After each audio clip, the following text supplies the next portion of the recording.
día de hoy voy a compartirles un poquito lo que es el proyecto Quebrada León y lo que fue la gestión de un evento compensable que se elevó a la gestión de cambios y cómo fue el proceso como tal. Y en principio estamos viendo ahorita lo que es al costado derecho de la pantalla, un poco lo que es el proyecto, ¿no? Cómo ya quedó al final, porque ahorita estamos hablando ya que Quebrada León ya cerró al 100% de su diseño. Estamos en plena ejecución. La gestión con cambios se elevó al evento compensable número 7, que es por cambio de trazo en las obras de conducción en el sector Molino La Perla. Esto es un poco para ver lo que es el alcance del contratista, ver también lo que es lo que pide el Work Information y lo que es siempre tener una gestión adecuada con el contratista, ¿no? Y de manera colaborativa ir sacando adelante estos puntos.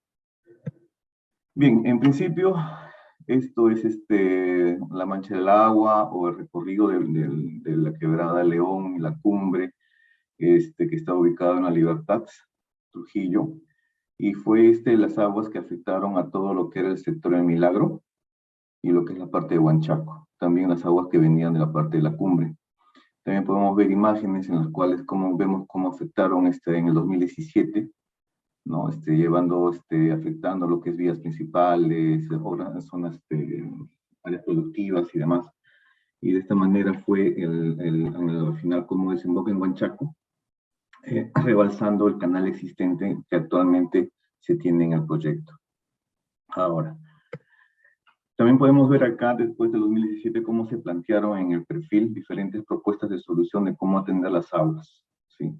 Se tenía una primera propuesta de captar las aguas de Quebrada León, derivarlas por un vertedero y captarlas finalmente por un canal y llegar a una zona de una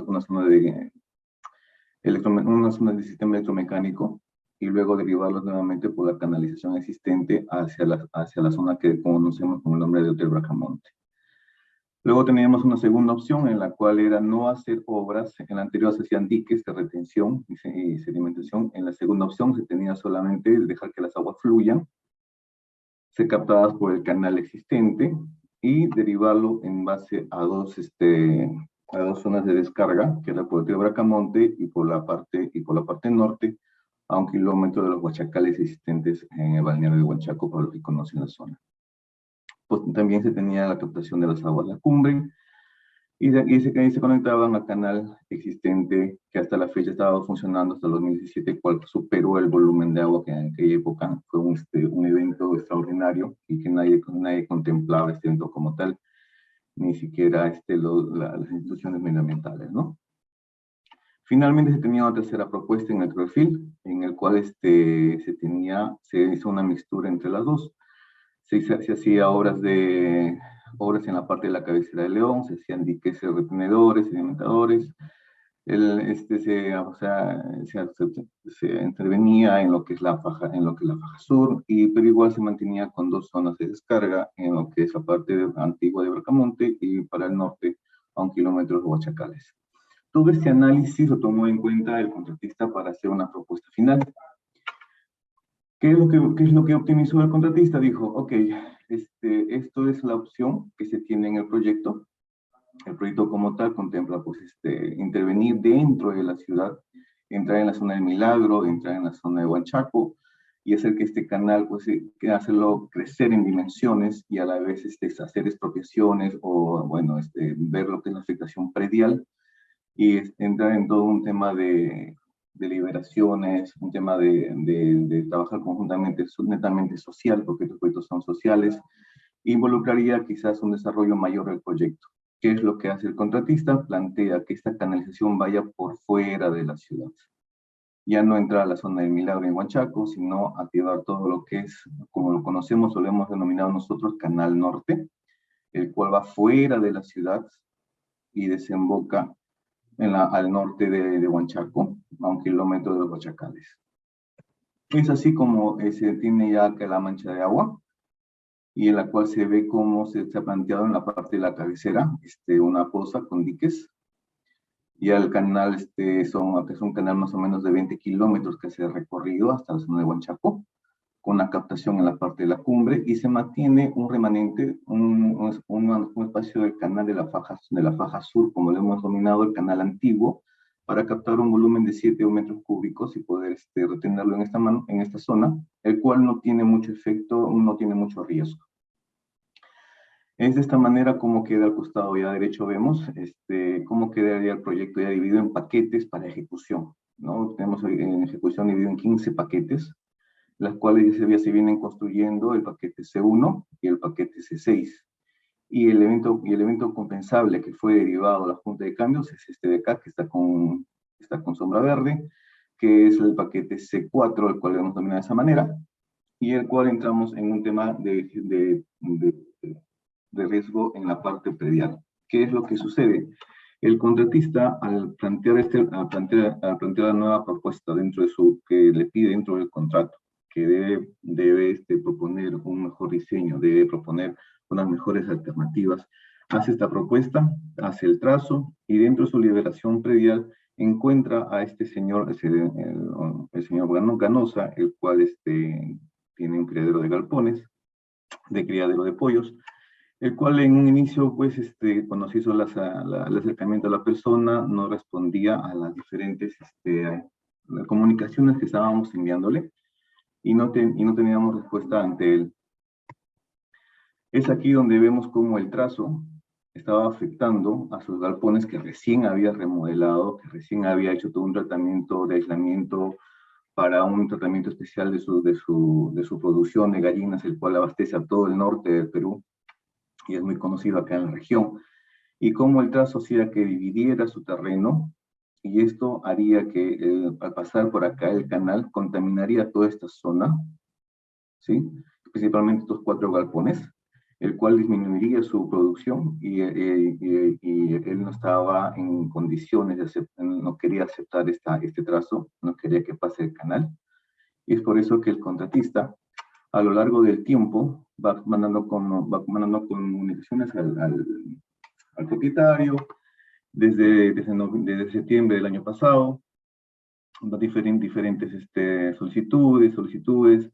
El primero del 12 responde solicitando reunión en el cual indica que ellos abastecen a Trujillo, el norte del país, y pide nuevo trazo. ¿Qué quiere decir? Que el señor Ganosa a este trazo dice: ok, tú me has planteado por acá el trazo principal de tu canal, cámbiame el trazo.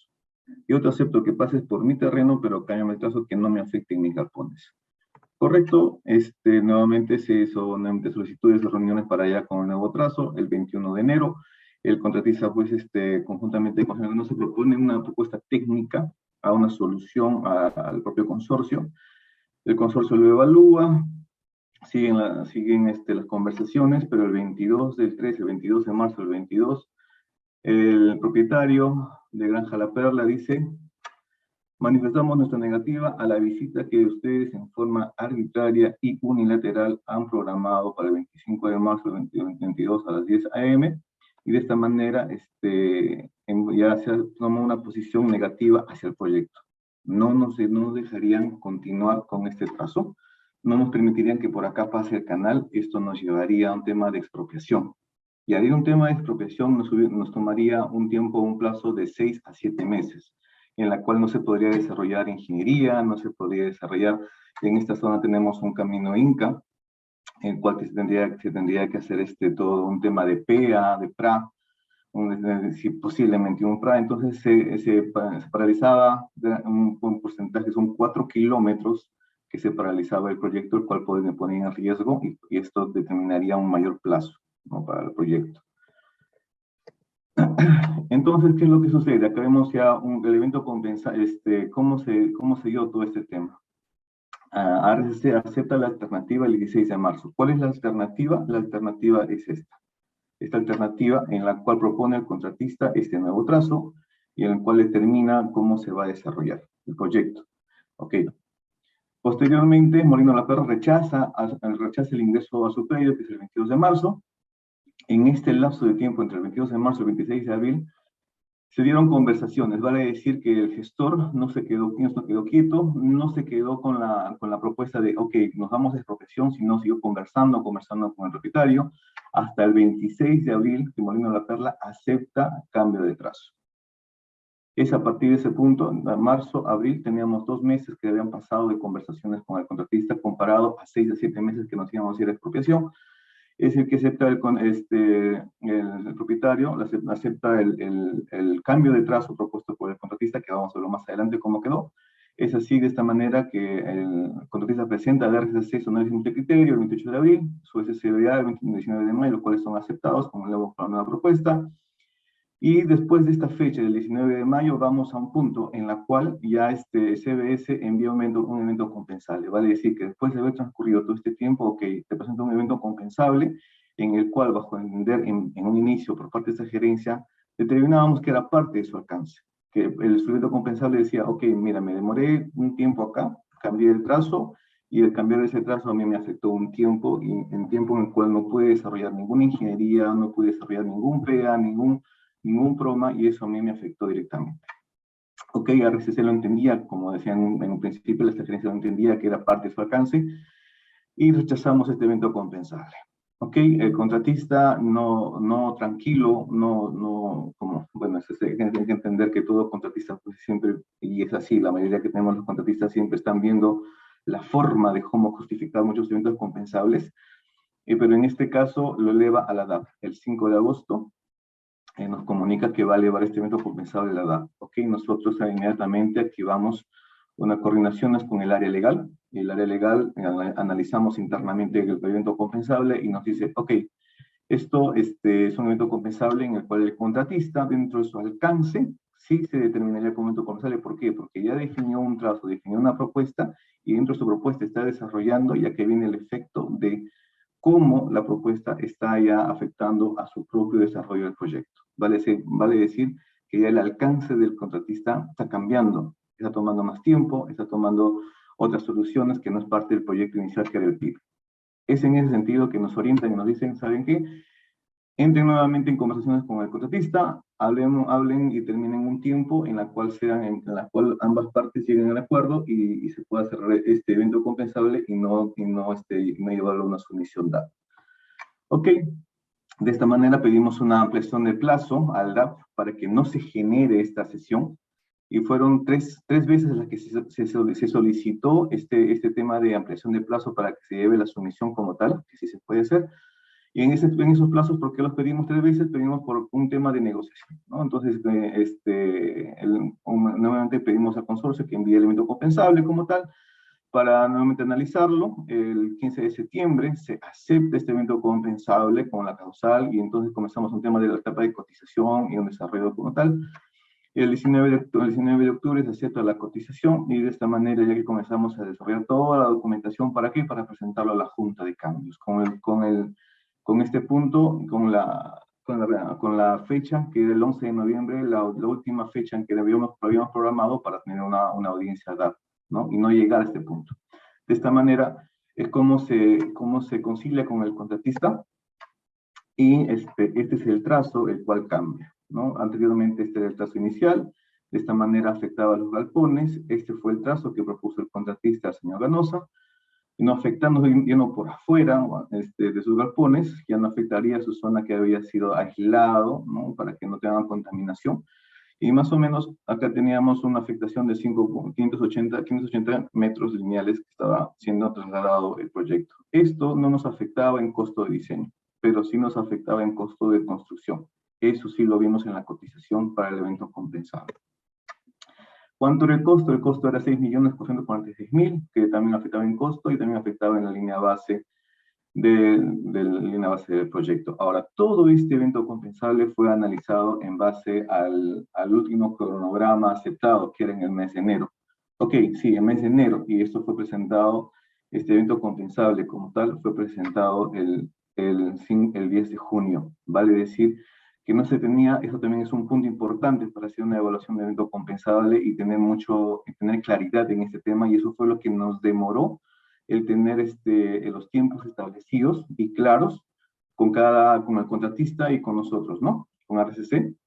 debido a que el último cronograma aceptado había sido en enero y los últimos cronogramas habían sido rechazados constantemente y también a eso tenemos que tener cuidado y estar atentos con nuestros cronogramas actualizados a la fecha. Esta evaluación nos llevó pues a que inicialmente el contratista pues acá vemos el análisis con la línea base y el último cronograma que era en enero, cómo estaba siendo afectado, teniendo en cuenta que para el proyecto León teníamos hitos contractuales, que era el fin de diseño era el 3 del 4 y el fin de construcción era el 4 del 12. De esta manera el contratista hace su evaluación y dice que sustenta que a partir de su hito final de diseño, para terminar su RIVA 3A, su RIVA 3B, perdón, le tomaría 46 días. Y después de esos 46 días, 56 días para culminar su RIVA 4. Es de esta manera que el contratista, a pesar de que dentro del cronograma que se mostró, tenía para pedir más tiempo, pero no se justificaba, no estaba planteado en su cronograma aceptado último en enero, solamente llegó a 102 días, afectando el diseño, y por defecto el desarrollo de ingeniería nueva, topografía, arqueología y demás, se tomaba también un tiempo de 102 días, y también por defecto 102 días en la construcción.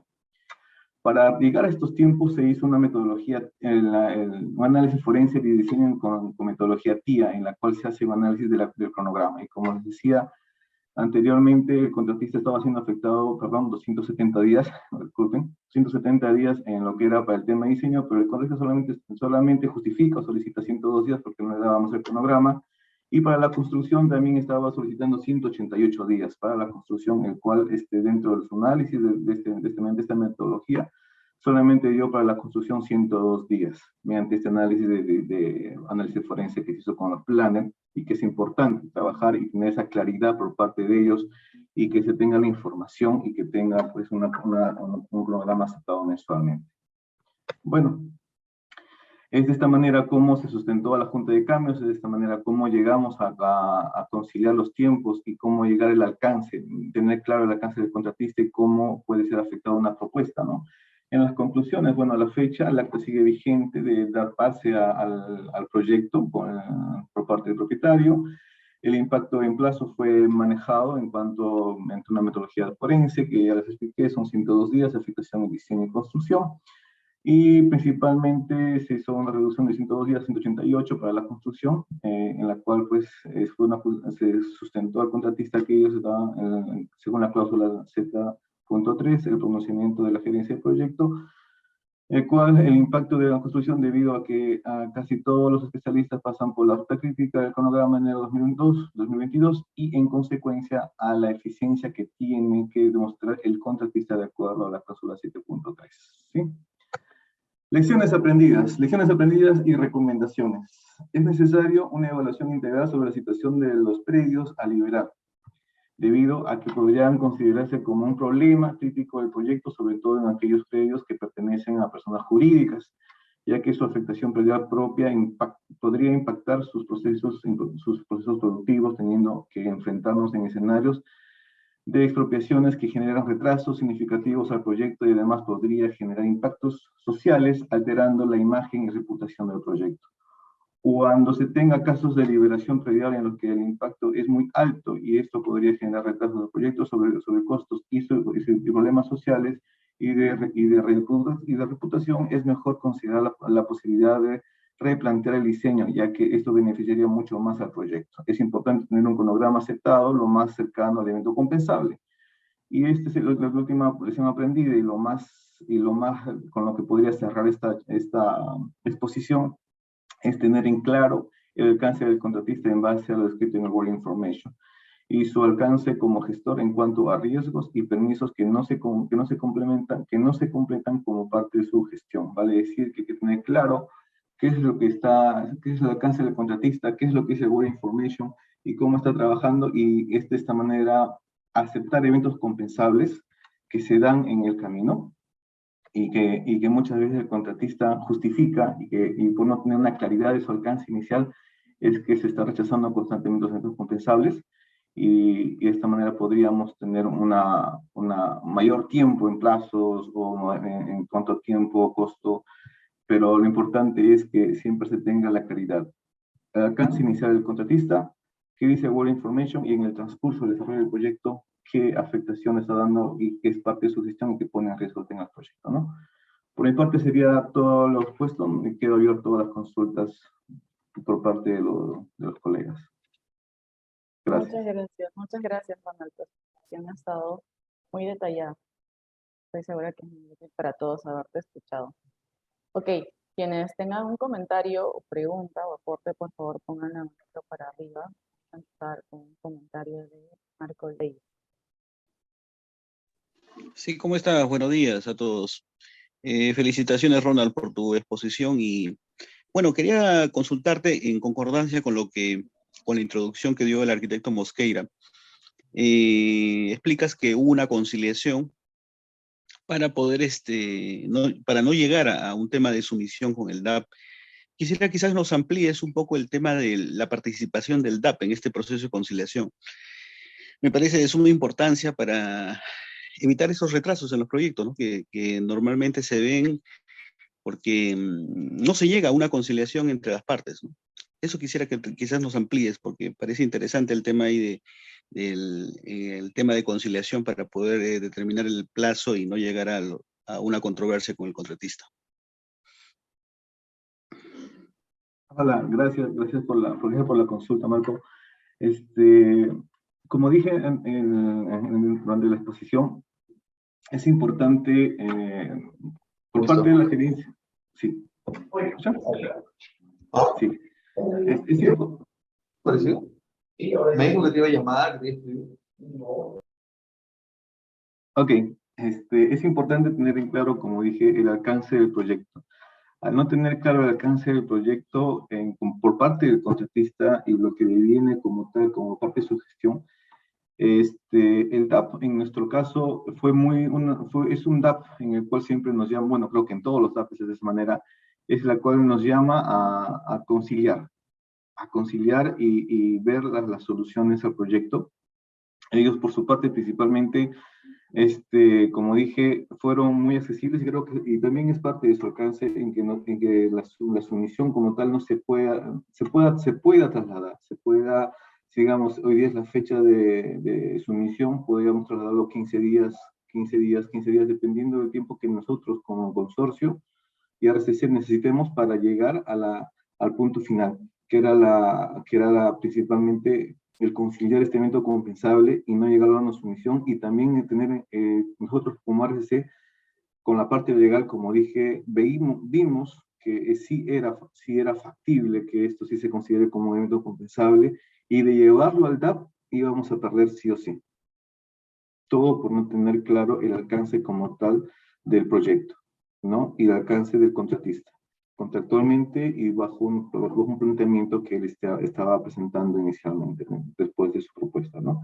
Entonces, yo creo que la mejor lección, como dije, es, y como te dijo inicialmente el arquitecto, ok, tengo el perfil, tengo la propuesta del contratista, y tener claro el alcance y lo que es un riesgo en base al nuevo alcance del contratista y cómo eso afectaría en tiempo, en plazo y si está de acuerdo a lo desarrollado o lo planteado dentro del proyecto, ¿no?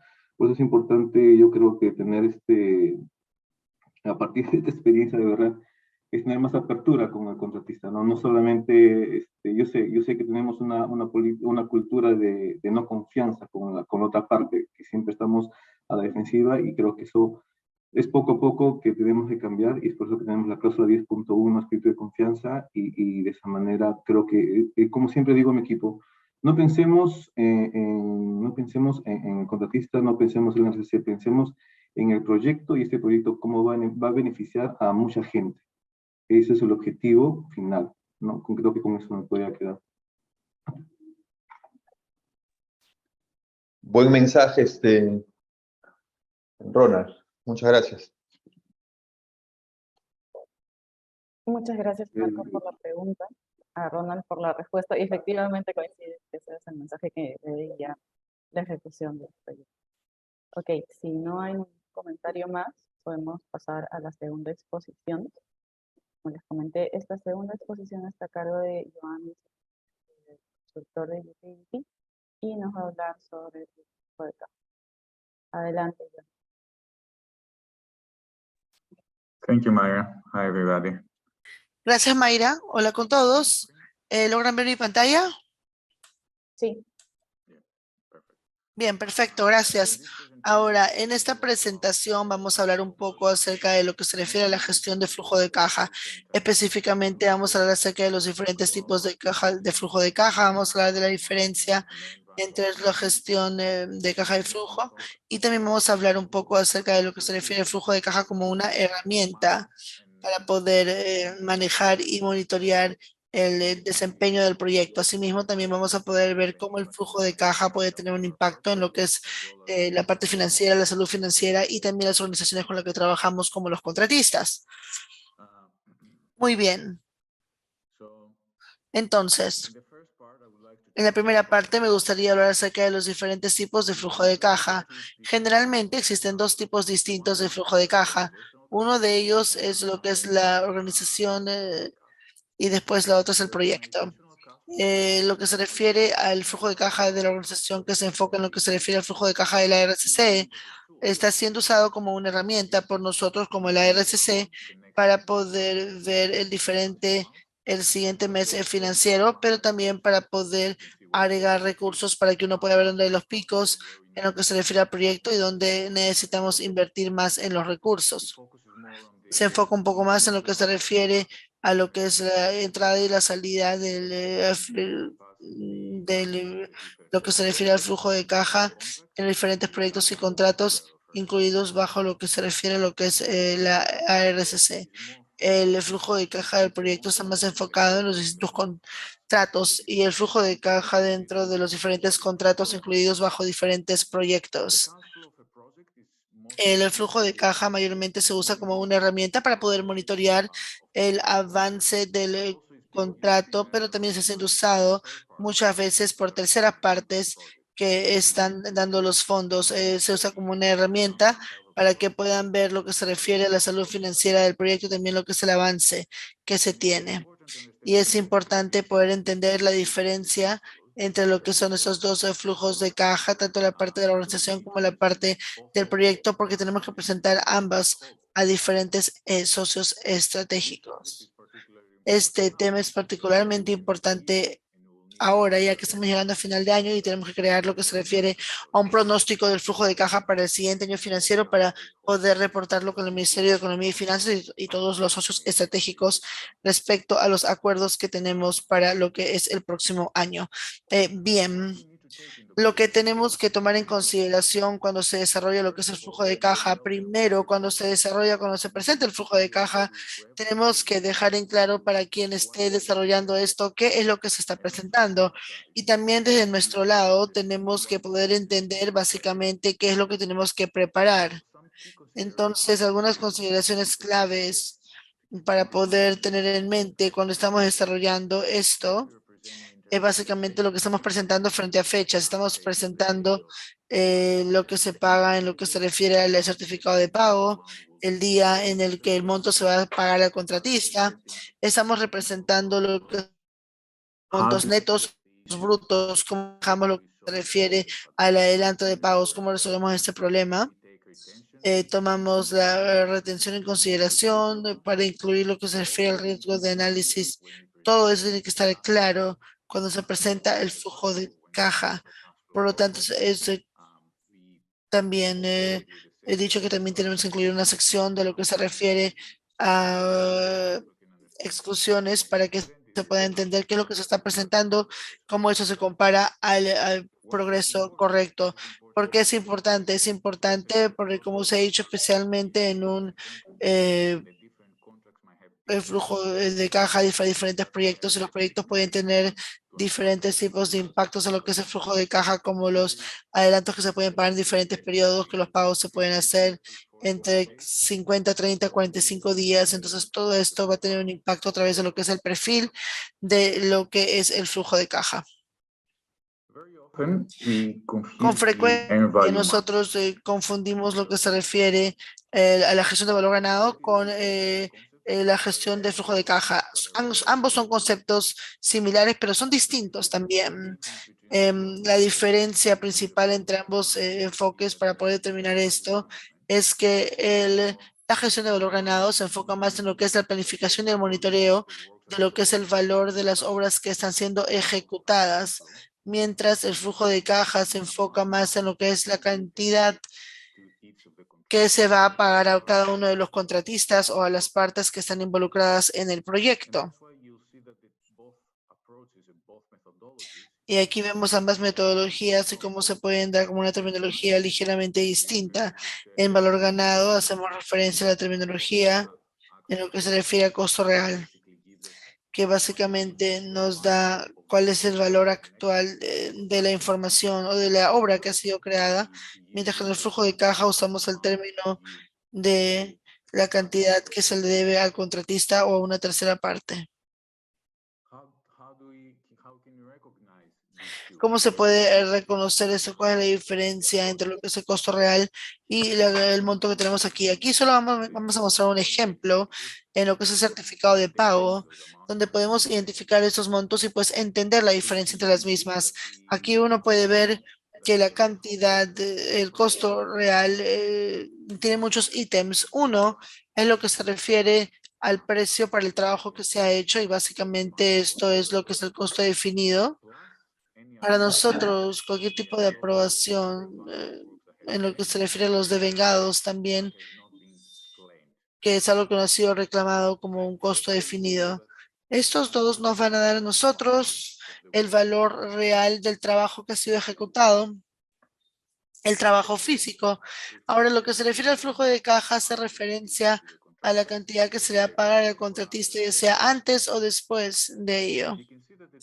Uno puede ver que las diferencias que se dan entre los precios del trabajo hecho y la cantidad que se usa son todo lo que tenemos que tomar en consideración. Por ejemplo, tenemos lo que se refiere a la amortización del adelanto. Tenemos que hacer un pago adicional al contratista. Tenemos que hacer cualquier tipo de deducción del contratista o penalidades. Por ejemplo, todo esto va a tener un impacto y todo esto va a definir la diferencia entre cuál realmente es el valor de esto y cuál es la cantidad que nosotros vamos a pagar al contratista. Esto realmente es muy importante entender la diferencia entre ambos. Disculpen, hay el micrófono abierto, muchas gracias. Bien, entonces para que nosotros podamos analizar de una manera efectiva el flujo de caja, requerimos dos cosas. Primero, el pronóstico y así como también es el flujo real. Tenemos que poder entender qué es lo que se está pagando. Para que nosotros podamos desarrollar un buen punto de flujo de caja, tenemos que trabajar como equipo. El flujo de caja no es algo que se prepara por el gerente de costos, sino tiene que ser preparado en coordinación con lo que es el equipo de planificación también. ¿Y por qué es esto? Porque la base de lo que es el flujo de caja siempre debería ser un punto importante. Como primer paso, tenemos que empezar a analizar cuáles son las actividades que vamos a completar en el proyecto, cuál es el porcentaje del valor del proyecto asignado a estas actividades. Esto va a ser el primer paso. Y después el siguiente paso sería hacer los ajustes necesarios para poder convertir esto a lo que es el flujo de caja. Estos ajustes, como ya hemos mencionado, van a incluir lo que se refiere, estamos haciendo pago de adelantos, estamos manejando un tipo de retención. ¿Cuándo es que realmente le pagamos al contratista? O la tercera parte le pagamos al día de la valorización, le pagamos el día después. Y eso va básicamente a generar otro flujo de caja que va a ser un poco distinto a lo planificado para lo que es el valor ganado, pero es muy importante que nosotros trabajemos con la misma base para que podamos entender la duración de las actividades, el valor de las actividades y cómo este valor se traduce a lo que se refiere a nuestro flujo de caja. Eso nos va a ayudar a presentar lo que es un flujo de caja sólido, pero que también también puede ser usado para otra planificación de la RCC y así como también nos va a ayudar a nosotros como gerentes de proyectos para que podamos monitorear los pagos frente a esa parte. Y esto lo vamos a mostrar en la siguiente diapositiva. Vamos a ver cómo esta revisión del costo realmente en lo que se refiere al pronóstico nos puede ayudar a evitar cualquier tipo de problemas. ¿Por qué es importante tener un pronóstico preciso y actual? Tener este enfoque en lo que se refiere a tener un buen flujo de caja nos va a poder ayudar a poder identificar problemas a inicios del proyecto. Por ejemplo, si vemos que el pago realmente se encuentra por debajo de nuestro enfoque, eso nos puede dar indicaciones de diferentes problemas en el sitio. Podría también indicar que ha habido un cambio probablemente en lo que se refiere a la parte del contratista o que quizás el avance del trabajo no es de acuerdo a lo planeado. Por lo tanto, tendríamos demoras en el proceso o también en lo que se refiere a la entrega de materiales. Por ejemplo, o también se puede indicar que lo que es el flujo de caja inicial, pues no era muy bueno.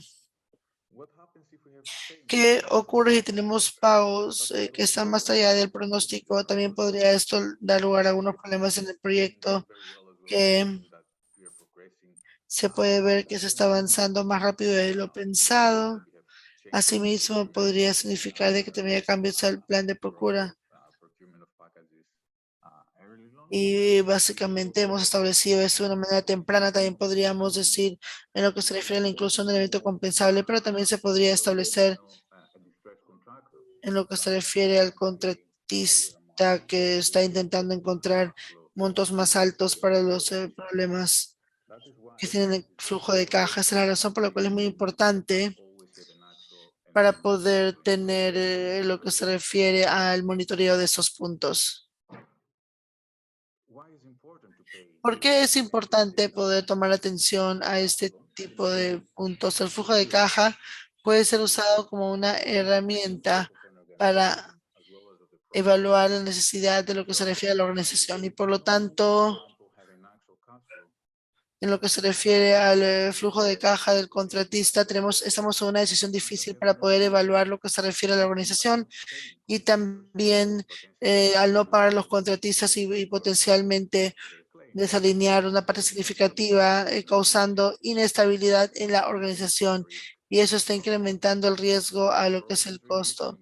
Por todas estas razones es importante tener un buen pronóstico e intentar monitorear lo que se refiere a estos costos reales y también tenemos que pagar al contratista de las terceras partes lo que se les solicita de acuerdo al contrato. Y también de esa manera evitaríamos cualquier tipo de riesgo potencial al proyecto. Eso es todo desde mi lado. Muchas gracias con todos.